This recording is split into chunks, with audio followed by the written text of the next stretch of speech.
Welkom bij het programma Gewest Friesland. Daarin redt Omroep Friesland elke week eens hoe de reportages over vroeger Friesland gingen, als het voor de nationale televisie in het programma van Gewest dat Gewest.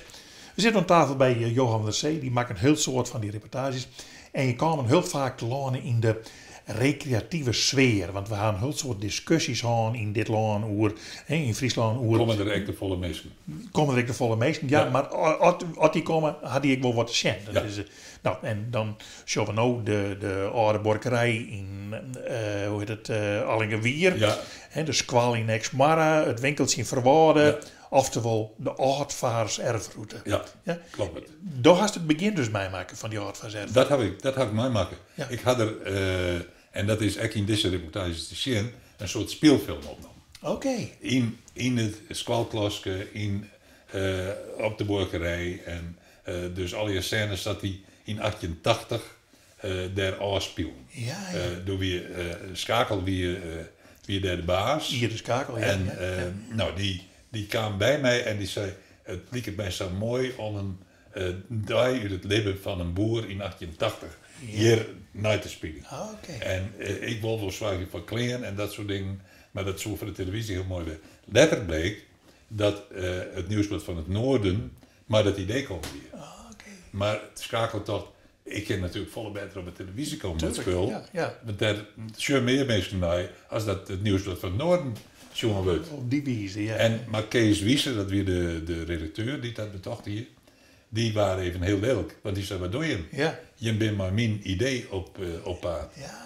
En toen hebben we bij de uitzending zijn naar een idee van Nieuwsblad van het Noorden redacteur Kees Wieser.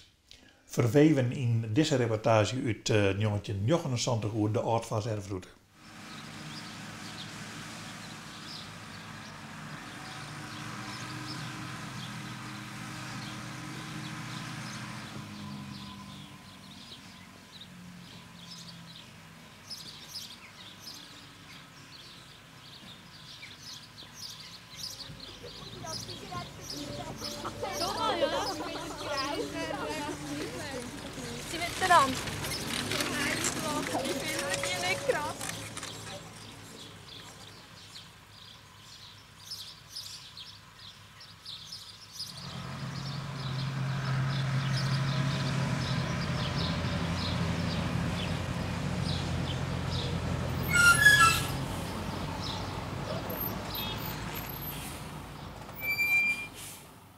Oudvaars erf is het Fries voor het erf van onze voorvaderen. En dat heeft betrekking op een drietal objecten die zich bevindt in de, wat wij noemen de magische driehoek, Makkum aan de Zuiderzee, IJsselmeer, Workum en Bolsward.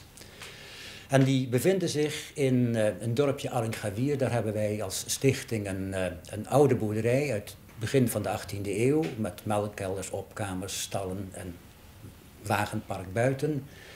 In het dorpje Exmarra is er een grutterijtje, een grutterswinkeltje met een slijterij en een antiek schooltje uit de vorige eeuw.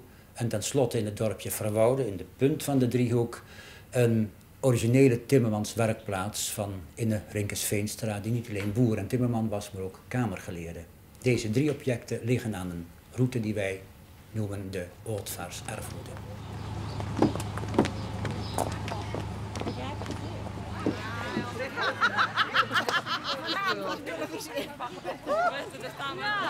Ik wil een strak.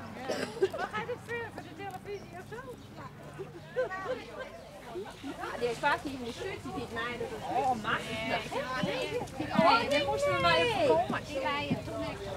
Ja, nee, als Peter Roel lachen. En als Peter Roel lachen, dan is het drie. Ja, maar dit is de players waar we op het ogenblik in zitten, dat is de players die dan al een 124 jaar oud is. Je kunt het zien aan het gebouw zelf, vooral aan het bienwerk wat we hier hebben. Het nieuwe dak dat is er geweldig prachtig mooi opgeleid van 2 lint. En alles bij elkaar is het op het ogenblik een players die dan echt wel besjen leien mij. De inventaris van de players die is in op de tijd van 1880. En dat weer een tijd van dat de boerin en de boer zelf aan het boter en sies moeten winnen. Voor die verschillende attributen die we hier hebben. We hebben daarachter dit sjemoenen, dit siespassen, dit sies-shuttle. Maar als wij dan zo op players herinneren, en we binnen Fries Mailkoor, dan zullen we dus op het dak aan de nok van de players een oeleboot staan. of het is in je voren en in achter, of er zit maar in je achter. Maar nu hebben we Jesajas Oelebodden hier op de zolder staan. Wie is de eigenaar van die Oud-Vaas erfgoed? Nou, sinds 14 dagen is dat de stichting van die naam, de Stichting Oud-Vaas Erf. En wij hebben dat gekocht van de eigenaar, Ide Schakel, een bouwondernemer die zich specialiseerde in restauraties. En u weet zelf wel dat een privéman geen subsidie krijgt van de overheid voor restauratiewerkzaamheden. En dat is voor hem reden geweest om uit te zien naar een oplossing. Daar zijn wij 2 jaar geleden ingestapt. De man heeft zijn grote verdiensten, hij heeft dit allemaal bij elkaar gebracht in 10 jaar met de bedoeling om dit voor het nageslacht te bewaren. Grote verdiensten. Wij als stichting en vele anderen hebben gezegd, dit mag niet verloren gaan, want als hij het niet voor elkaar krijgt om het te exploiteren, dan moet hij het uit de hand verkopen. Nou, dat mag niet, dat wil hij zelf ook niet. Dus die stichting is gevormd en aanvankelijk hebben wij 2 jaar de zaak gehuurd met de bedoeling om wegen te vinden om het geld op te brengen. Het is getaxeerd door 2 taxateurs. We hebben een bedrag in ons hoofd en dat bedrag heb ik trachten bijeen te brengen. Daar zijn we maar gedeeltelijk in geslaagd, mag ik u zeggen. Maar het koopcontract, het definitieve koopcontract is 14 dagen geleden getekend en wij zijn nu officieel eigenaar. Het zal niet goedkoop zijn. Maar wil u het bedrag wel noemen? Het was 7 ton. Zo, en dan moest het maar gaan. Ja, Jalpon koffie. En nog een dring in de sjebbe. Kilo 80. En wat ga je er wel even meer? Ja, goed betekent. Oh ja, en wat draad. Maar de vrouw wil het zin, maar het zit maar. Ja, ja. Hè? Draad en green en jet. Nou, zeg maar. Brood en green jassen. En melk graag, denk ik. Ja, alsjeblieft. Ja, dacht ik al. Wat een geld, hè? Ja, nou, het is nog even makkelijker, zeg maar.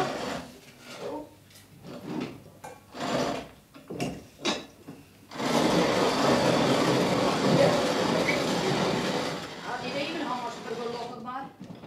En nu? Zo, dat is dat. Mooi zit me. En eet de boer misschien een beetje haastig? Ja, sorry.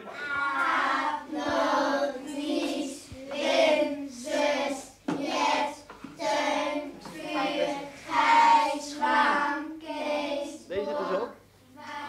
Wat staat daar? Boter. 6 pond boter. Moeder heeft dus 6 pond boter gekarmd.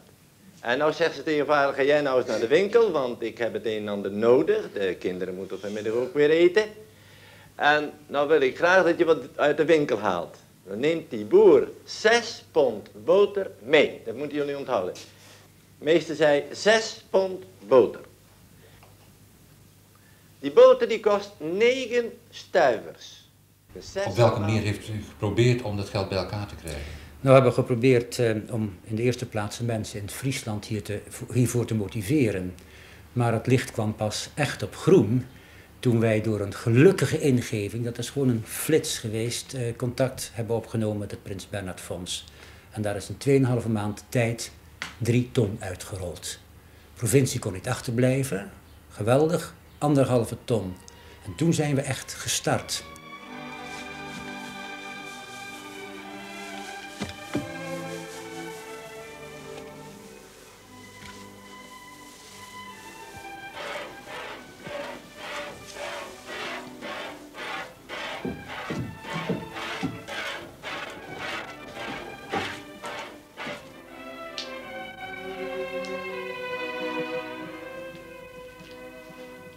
Mooi, Brand.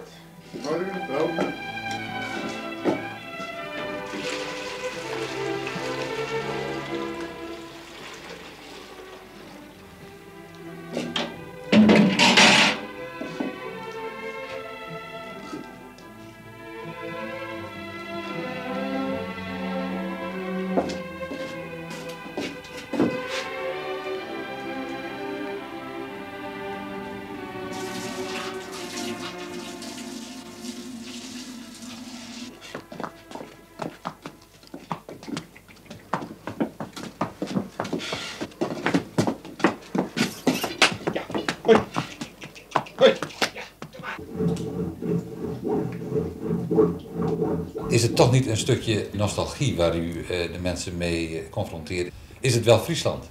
Ja, kijk, Friesland heeft haast meer facetten dan welke provincie in Nederland ook. Dat is onze kracht, maar tegelijkertijd onze zwakte.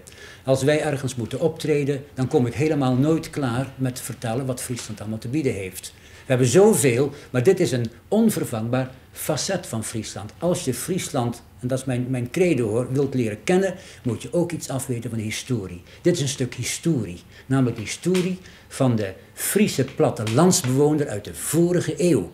Dus hier kun je zien hoe deze eenvoudige mensen, boer, winkelman, timmerman, smid, in de vorige eeuw leefden, woonden, werkten. De Friezen zelf kunnen hier constateren hoe het was met een voorgeslacht. En ik zou ze niet graag de kost willen geven uit Friesland die hier komen kijken. Bussen vol. Dat is wel mooi, zo'n oud-directeur van het VVV, Kooijman, die dan zei het hulp door wij. Ja. En ik heb dit gehaald en Ja, ik heb ja, dat. ja. En het wie toch het idee van Ieder Schakel. Het wie een idee van Ieder Schakel, Ja. maar die worden wel oud, denk ik. Ja. En die hadden het goed verkocht aan die stichting. Ja, Tenminste, Kooijman had het over zo'n 100.000 goenen. ja. Nou, dat is een soort geld. Maar dat geld kwam dus ik weet net van elkaar op hier door. Nee, hier wel een soort geld. Een soort geld, ja. Zij erin. Ja, ja. En nou ja, de oude stukjes toneel, die heeft je mooi in verweven. Ja. Maar hij is dat ooit ik nog eens een keer op een oren manier snel. Nou, we hebben het zelfs in deze serie van West-Friesland hebben we het al een keer vertoond. Het wie een programma van een kwartier. En daar zitten echt wat moderne dingen tussen. En dat is toen een keer op Christjoen, in we maar een kwartier stuurt, die het uitstuurt. En heel in het begin, wie een van de eerste kleuren dingen. We komen ook daar aan het meest nieuwradige wat ik ooit zien heb in Van Gewest tot Gewest. Dat is een mechanisch kunstwerk. Ik zet je eerst maar even snel zitten, dan praten we er eens even over.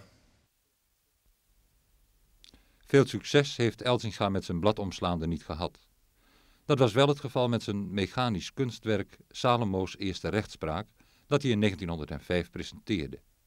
De kranten stonden er al gauw vol van. Overal in het land werd het zogenaamde vermaard mechanisch prachtkunstwerk uit Friesland bewonderd.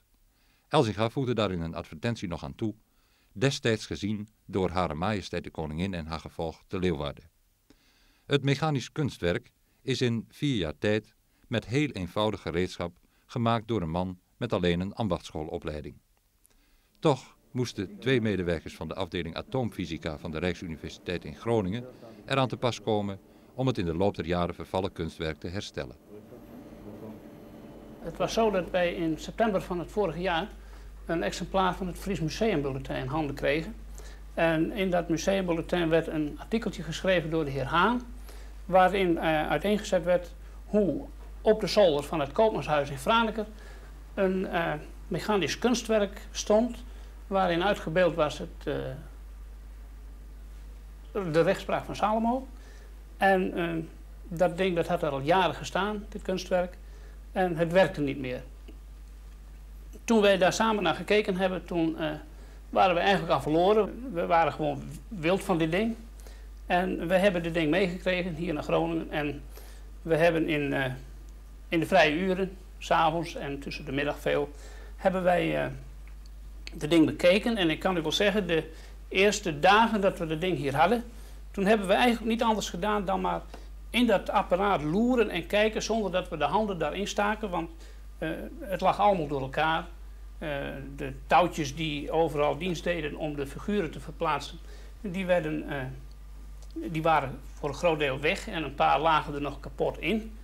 Maar we hebben toch zo successievelijk de hele boel in schema's kunnen weergeven. En we hebben ook kunnen uitvinden hoe de verschillende kabeltjes moesten lopen, hoe de verschillende figuren kwamen te bewegen. En na verloop van tijd hebben we dan ook elkaar de hand kunnen geven en kunnen zeggen van, kijk eens, het loopt weer. Dit is het moment waarop het mechaniek in bedrijf gesteld wordt. We zien hier aan de voorzijde een wagentje voor onze technici, een halve slotboer die grijpt in een schroefspindel die we hier voor aan het mechaniek geplaatst zien. Deze schroefspindel die wordt de hele voorstelling in bedrijf gehouden, zodat dit wagentje, oftewel de halve slotboer, wordt aangedreven door die schroefspindel. En vanuit dit wagentje, waar een paar nokken op geplaatst staan, daar wordt de hele bediening ingeleid langs dit traject, waar al die nokjes en palletjes zitten. En dat om de bewegingen ten uitvoer te brengen. Op dit moment dat Salomo al aan het praten is, hè? Op dit moment zien we inderdaad koning Salomo zijn gebaren, getekend dat hij spreekt. Hij heeft nu net aan deze gerechtsdienaar aan deze kant heeft hij opdracht gegeven om die 2 vrouwen die dat rechtsgeding willen voeren, om die binnen te roepen. U ziet nou dat deze man naar deze poort gaat. Dit is de ingang van de rechtszaal. Zometeen gaat hij hier een klopper bedienen. Die klopper die zal hij enkele malen op en neer bewegen. Daardoor weten die vrouwen dat ze naar binnen kunnen gaan. En u zult zometeen zien, nadat deze gerechtsdienaar zijn plaats weer heeft ingenomen naast koning Salomo, dat deze vrouwen de rechtszaal binnenkomen.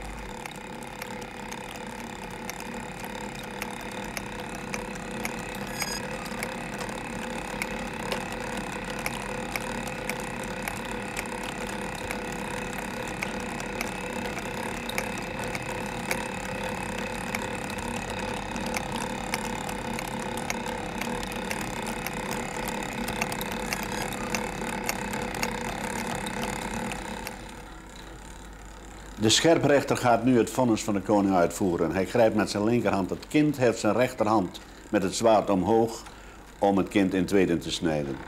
Maar op dat moment komt de ware moeder tussen beiden. Zij heft haar rechterhand omhoog, buigt zich voorover en steekt haar rechterhand onder de arm van de beul om de dodelijke slag te beletten. Hier ziet u eigenlijk technisch gezien de moeilijkste stand van het geheel. Alle banen zijn door het mechaniek zelf vrijgemaakt en de situatie is mechanisch gezien zeer ingewikkeld. De koning ziet nu dit tafereel aan en komt uiteraard tot de conclusie dat deze vrouw de ware moeder is. En hij geeft nu het bevel dat, zoals vader het altijd zei, het gruwel niet mag doorgaan. De rechtse vrouw komt nu weer omhoog. Ja, zij heeft gezien dat haar pleit verloren is en gaat nu maar staan. En wacht de dingen af die komen zullen. Wat was uw vader voor een man? Ja, dat is heel moeilijk te zeggen. Of moeilijk te zeggen. Mijn vader was een buitengewoon man. Hij paste eigenlijk niet in het gewone normale stramien. Hij was een introvert type, een diepe denker die dikwijls lange tijd niets zei, een man van weinig woorden. En die zijn belangstelling vooral had in de sterrenwereld, in wiskunde, in mechanische vraagstukken en dergelijke. En in de visites was hij niet een man die getapt was, want hij zei meestal niks. Maar hij had des te meer een diep innerlijk leven en hij was altijd met zijn gedachten bezig. Hij heeft als jonge man, zoals u weet, dit kunstwerk gemaakt. En 4 jaar lang heeft hij erover gewerkt. En als illustratie van zijn denken mag ik zeggen dat hij het eerste jaar eigenlijk niks anders heeft gedaan dan nadenken. Ik ga u even onderbreken, want op dit moment... Ja, u ziet het, op dit moment wordt de valse moeder gearresteerd. De gerechtsdienaar aan deze kant gaat zijn rechterhand op haar rechterschouder leggen ten teken dat zij gevangene is. Het is typisch te zien dat hij nu een heel andere baan ging dan Sopas. Sopas ging hij hier naartoe, nu gaat hij daar naartoe. Ook die andere scherprechter heeft een bevel, die andere gerechtsdienaar heeft een bevel gekregen. U ziet het dat hij het heeft begrepen aan zijn houding. En hij zal nu straks ook komen, ook weer op een heel andere baan dan Sopas, toen hij naar die klopper ging, om eveneens deze vrouw te arresteren. Waartoe hij zijn rechterhand op haar linkerschouder zal leggen.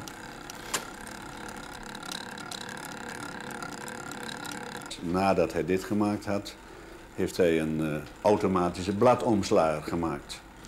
Waarbij het mogelijk is om, wanneer men van deze bladomslager gebruik maakt, hem op de piano, op het orgel zet, men de bladen om kan slaan zonder dat de handen van de toetsen worden gehaald. En dat instrument is ook nog steeds in mijn bezit en dat werkt ook nog. Een jochtzaak uit de tijd van koning Salomo hul in een mechanisch kunstwerkje van, hoe heette die man? Elzinga. Jan K. Elzinga. Oké. En draait dat nog? Nou, het zit nou in het Mattenahuis in Friesland. Ja. En daar ben ik het zien komen, doe we het nog het Koopmanshuis. Ja. En nou, daar hingen ze dat ding, want het is eerst te landen komen in het planetarium. Omdat Harke Terpstra, die het planetarium helemaal daar opnieuw opbouwt. Die koning Salomo ik wel. En die koning Salomo, dat kon er net. Nee. En toen ben ze maar op een paar gaan naar de universiteit in Grains. Ja. En daar waren 2 man, nou die hadden ook rustig lang naar zitten te zien. En die hebben dat, dus om Dutsen hoe dat wie, en die hebben makken. Ja, prachtig. Dat soks bestiert. Dat soks bestiert. En dat, nou, er is een boekje van, dat heb ik hier in de hand. En daar juist bijvoorbeeld in dat die Elzinga, die hier met dit kunstwerk en met een draagbaar, die naar alle Zeeland aan. Ja. En daar vertoonde het. Ja. En hij, wie er ook is op Gretschop, dat de koningin Wilhelmina had het dus op een bepaald moment action. Ja. En nou en de zoon van Elzinga, dat weer een inspecteur van het onderwijs, die nou doe ik vroeger op legerschool, wie die dat al, dus dat weer van u een autoriteit, maar die kon op hetzelfde, dat gedragen manier het verhaal vertellen als dat ze in high-tech die. Oh, geweldig. Ja. En die man die hier dus echt een automatische bladomslaander voor de piano. Hier de pianist die een touwtje om het knibbel. En als er dan dit dan keert het blad, dan moeten we dat zelf net doen. Ja. Dat hebben wij excellenten in de studio, doen we dit programma uitsturen. Toen een pianist meegenomen, dat ding mee. En nou ja, dat weer dan echt nog te zien. Ja, uniek. Dat is, nou, het staat in Mattenhoek Jonken de merken van Kooistra. Ja. Die draait nog. Die draait waarschijnlijk net meer. Dat is, nee, nou, in het begin werd het zo dat het 1 keer in de staffeltijd dan... wat er hersteld. Maar er moest wel in beide te verstaan van hier. Want er was een soort werk misgaan. Dat biografische link om dat ding in werk te zetten. Een geweldig mechanisch kunstwerk. En zoals je van als dingen voorbij komen, wie we nou eigenlijk amper meer weten dat die nog bestaan en maken waren. Dat we uit de reportages van Gewest uit Gewest in het programma Gewest Friesland ontdaan.